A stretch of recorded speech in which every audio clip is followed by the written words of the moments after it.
Thank you, Mr. Davis. It is a pleasure to serve under your chairmanship, and I should also like to congratulate my honourable friend, the member for Gloucester, not only on bringing this debate, but also on an excellent speech, which was very thought-provoking.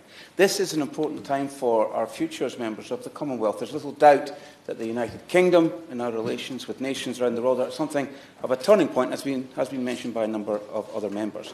It's easy at these times of strife and change that we look at our steadfast and historic allies in the Commonwealth to provide some sort of security. These nations represent peoples around the world with whom we share an affinity, whom we have a shared history, and with whom we have a set of similar values. Our shared history makes our shared future through our dealings with the Commonwealth in the coming years, I think, uncontroversial.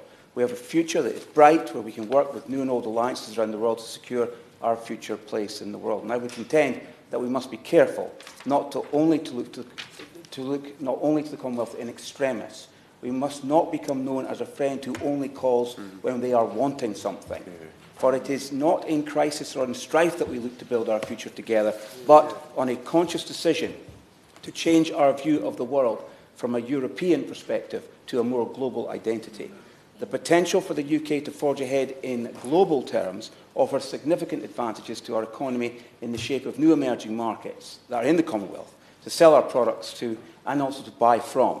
It offers investment opportunities in economies of all shapes and sizes to place our investments and to seek investors in our own economy. Research by the House of Commons Library states that the Commonwealth is already a significant and important part of our economy, representing £21.6 billion of exports in 2017. In Scotland, where we have strong affections for the Commonwealth, this figure is £2.7 billion. This is not a small part of our economic mix, but my honourable friend, the member for Gloucester, in pointing out the challenges of creating a mix between mature consumer economies like Canada and Australia with developing economies was not missing the mark at all, as has been commented by other members.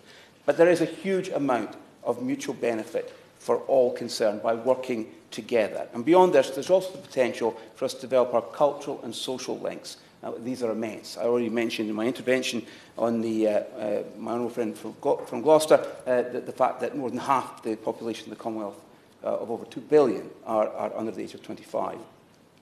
Now, I would like to curtail my remarks by returning to the quote that was shared earlier from Her Majesty the Queen, which I find inspirational.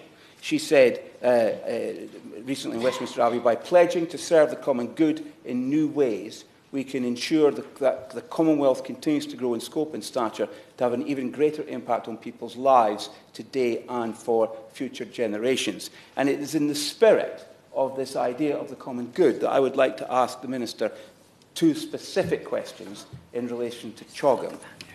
I would like to ask the Minister how the Government intend to use CHOGM to raise the profile of the Prevention of Sexual Violence and Conflict initiative, which this Government has championed. And I would also like the Minister, in relation to CHOGM, how will we raise the principle of freedom of religion and belief? Sadly, that is not observed universally in the Commonwealth in observance of Article 18 of the United Nations Declaration of Human Rights.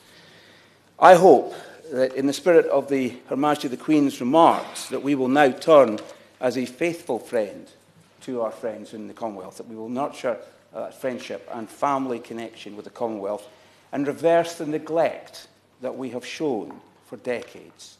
And in doing so, we can fulfil Her Majesty the Queen's stated hopes and aspirations for the Commonwealth and further enhance her wonderful and lasting legacy.